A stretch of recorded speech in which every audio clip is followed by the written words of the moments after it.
Une belle robe, un nez puissant, un style, des saveurs fruitées, la mousse attire en Berry et pas uniquement les spécialistes. Aujourd'hui, elle s'apprécie avec la même rigueur que le vin. Bière qui roule amasse sa mousse.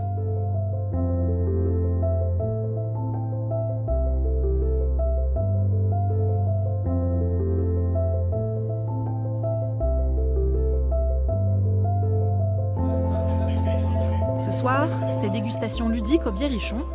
Au programme, des blanches, des brunes, des américaines, des allemandes, des classiques aux bouteilles les plus inédites. Nos dégustateurs sont là pour apprendre et surtout pour apprécier. La légende voudrait qu'un jour, des chasseurs-cueilleurs aient laissé une jarre en terre cuite remplie de céréales à l'air libre, dehors, avec les intempéries.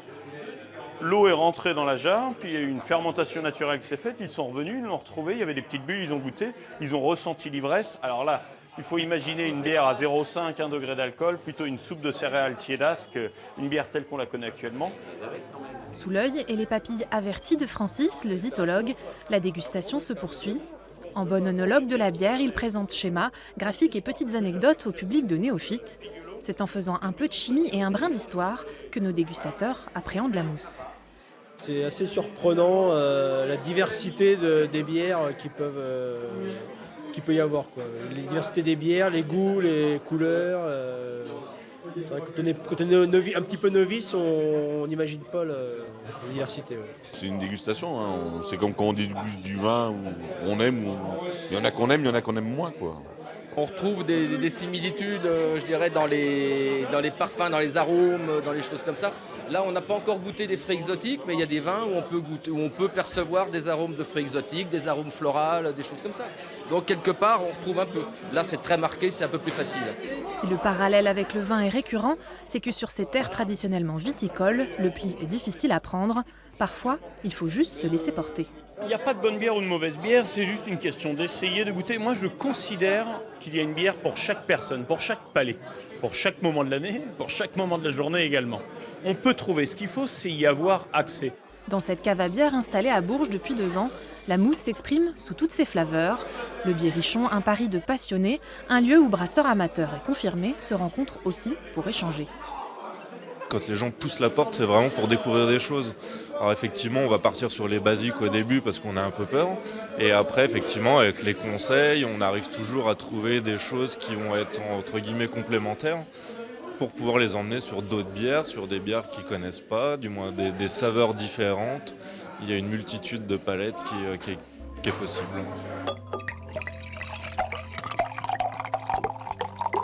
Une palette de couleurs et de saveurs qui s'obtient toujours grâce à la même combinaison. De l'eau, du malt, du houblon et des levures, 4 éléments à la base de toute bière. L'ingrédient le plus essentiel, c'est le malt. Il donne couleur et goût à la bière. Il s'obtient par la trempe, la germination et la torréfaction des céréales, la plupart du temps l'orge, parfois le blé, le seigle ou l'épeautre. Tout à l'heure, on a vu la partie trempage. Là, c'est la germination, c'est des germoirs. Quand les grains commencent à germer, c'est là où il y a l'apport d'enzymes. Alpha-amylase, bêta-amylase, dextrinase limite, bêta-glucanase. Les enzymes qui vont travailler pendant le brassage. Brasseurs industriels et artisanaux viennent s'approvisionner ici, aux malteries franco-suisses d'Issoudun. L'entreprise transforme les céréales depuis 1894. Avec l'émergence des microbrasseries, il a fallu adapter les commandes. Si la production des brasseurs artisanaux est modeste, moins de 1000 hectolitres par an, elle est plus exigeante sur la qualité des matières premières.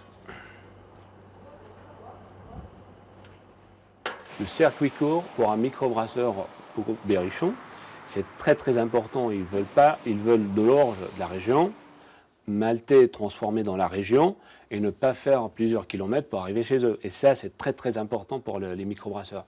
La partie, on va dire, régionale, locale et artisanale. Une fois les matières premières en stock, le brassage peut commencer. Mais avant tout, il faut concasser les grains, broyer le malt avant de débuter l'empâtage, période de chauffe de l'eau et du malt nécessaire pour transformer l'amidon en sucre. Après rinçage et filtration des drèches, il faut reprendre l'ébullition du liquide filtré et c'est à ce moment que l'on ajoute le houblon. Une fois le mou refroidi, le brasseur complète la recette avec les levures, la fermentation débute et par là même la production d'alcool.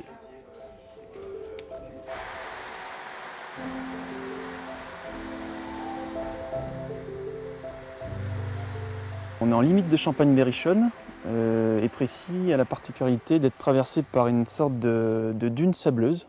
Précy est construit sur du sable et ce champ-là a la même nature de sol. Et donc c'est un sol sableux profond et qui serait propice justement à installer une houblonnière. Francis, notre zytologue, prend régulièrement des nouvelles du projet d'Adrien. Membre de l'association Houblon de France, il milite pour la culture de nouvelles variétés de la plante et la réintroduction de houblonnières dans tout l'Hexagone. Véritable nerf de la bière, le houblon est aussi une denrée très prisée.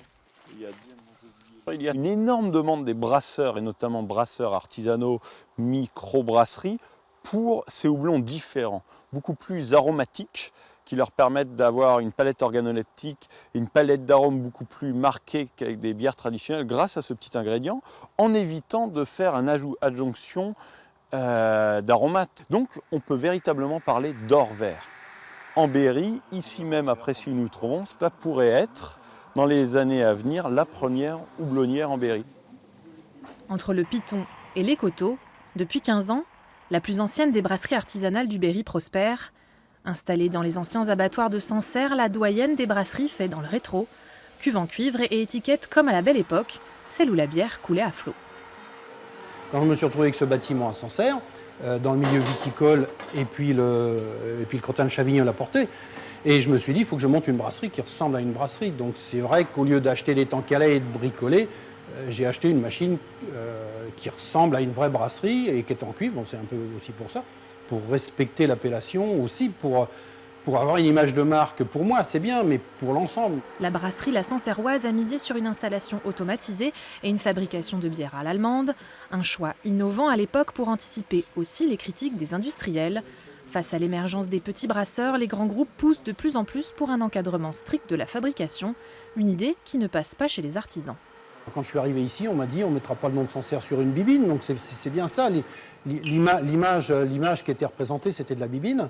Maintenant, je ne veux pas dire que la bière est au niveau du vin, mais on a autant de travail, un savoir-faire, et c'est tout cet apport d'éducation de la clientèle, oui, qui a amené à redorer le blason de la bière et dont les industriels profitent aujourd'hui maintenant. Alors c'est vrai que c'est eux qui ont fait tourner Brasseurs de France et qui continuent, mais on a été des représentants et c'est nous qui leur avons amené la belle image que la bière commence à avoir aujourd'hui.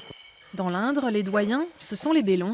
Installés en 2004 au pied des malteries d'Issoudun, ils tiennent un bar-brasserie pendant 8 ans avant de déménager à Villedieu-sur-Indre. Aujourd'hui, ils militent pour leur indépendance. On ne fait pas le même métier, nous on fait de la bonne bière, eux c'est le génie du marketing. Ce qu'on veut défendre, c'est une liberté de création qu'ils veulent bloquer, une liberté d'appellation. Ce qu'on veut défendre aussi, c'est le fait qu'on puisse s'installer du moment qu'on a prouvé nos capacités. C'est pour défendre les intérêts des petits brasseurs face aux industriels que naît le syndicat des brasseurs indépendants en avril dernier, une fédération nationale pour conseiller aussi les nouveaux arrivants, et le Berry n'est pas en reste. À Loye-sur-Arnon, la Trinquette est la benjamine des brasseries berrichonnes. Éloi a fait le choix du bio, comme beaucoup des nouveaux installés, et les contraintes restent pourtant les mêmes. Tout ce qui va toucher la bière, en fait, doit être très propre. Quand on va mettre les levures, ça sera un jus stérile très sucré, donc qui sera très, très bon pour le développement de toutes les bactéries. Des nouveaux locaux déjà trop étroits pour l'ambition de notre jeune brasseur. Bientôt, il faudra construire un bâtiment pour stocker la production. À peine installé, déjà un œil sur l'avenir. Avec sa compagne agricultrice, ils ont décidé de combiner leurs activités. À terme, on voudrait cultiver les céréales pour la brasserie. On a commencé à planter du houblon, tout ça, donc on voudrait essayer d'avoir une démarche globale sur la bière. On essaye d'être le plus maître de ce que l'on fait et de savoir le mieux possible ce qu'on transforme. Après, on ne pourra probablement pas tout avoir en local, mais on va essayer de maximiser. Si on arrive à produire l'orge de base et le transformer nous-mêmes, on aura déjà 80% de la matière première qui sera d'ici. Un projet de ferme-brasserie pour proposer un produit 100% local, une belle idée de plus en plus prisée par les jeunes brasseurs.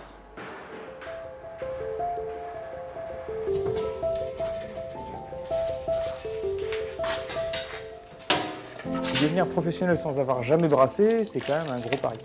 Parce qu'on sait, c'est comme si on voulait faire pâtissier sans avoir jamais fait de gâteau. Voilà. La brasserie, c'est vraiment de la cuisine. On est vraiment dans le très très proche. Et c'est chez lui que Mathieu brasse encore aujourd'hui. Entre deux cuissons du mou, une séance de dégustation des précédents brassins s'impose. Belle couleur, belle mousse. Un peu rousse. Une belle couleur cuivrée comme ça. Peu de carbonatation. Avant d'avoir une expérience de brasseur, il faut avoir une expérience de buveur de bière. Toute proportion gardée. Ou pas. Ça dépend d'où on vient. Et après, je pense qu'il faut aimer la cuisine, simplement. Voilà. C'est de la cuisine, donc on a des ingrédients sur lesquels on ne peut pas trop influer. Après, c'est juste un mix. On dit, voilà, je vais mettre un petit peu de ça, un petit peu de ça, un petit peu de ça. Et c'est comme quand on fait une recette de cuisine, c'est exactement pareil. En plus d'être une passion, la bière est devenue son métier. Aujourd'hui, c'est chez Thomas Mousseau de la brasserie Ouche-Nanon qu'il fait ses armes. Installé depuis 8 ans en Berry, ce brasseur microbiologiste de formation a partagé son expérience dans un livre, un guide à l'usage du brasseur amateur. J'ai commencé aussi en étant brasseur amateur, ce qui donne quand même des bases pour écrire un livre là-dessus, puisqu'en brasserie amateur, on touche à plein de façons de faire différentes. Donc on a testé des centaines de recettes de bière, et ça, je pense que ça donne quand même une idée de ce que c'est que le brassage amateur, qui est différent du brassage pro. Des recettes et des astuces recueillies par une journaliste berruyère, un ouvrage made in Berry avec l'idée de rendre accessible à tous cette pratique. On est quand même des Gaulois. Les Gaulois aiment la bière, aiment la cervoise, même si on ne l'appelle plus comme ça. Il y a une mode et en même temps, je pense que ça va durer parce que le fait maison, avec tout le contexte écologique qu'il y a, on se rend bien compte que le fait de faire les choses à la maison coûte beaucoup moins cher. Et puis aussi, cette convivialité. On est entre potes, on a décidé d'acheter un peu de matériel et on va se mettre dans son garage et on va fabriquer notre bière. On peut arriver en soirée avec un bouquet de fleurs, mais c'est quand même plus classe, je trouve, d'arriver avec sa bière maison. Plusieurs sites internet proposent déjà des kits pour réaliser sa bière maison. La cervoise a donc de beaux jours devant elle. Si les Français boivent moins d'alcool, ils cherchent la qualité auprès des brasseurs artisanaux. En Berry, l'engouement pour le breuvage ne fait que commencer. L'amour, il y en a toujours un peu quand tu fais de la bière. Ça permet de tous se réunir autour d'une passion qu'est la bière au final. Tout le monde a déjà bu une bière dans sa vie, comme du vin, et tout le monde a envie d'apprendre, tout le monde a une marge de progression considérable. C'est l'intérêt juste de faire de la bière. C'est de la goûter.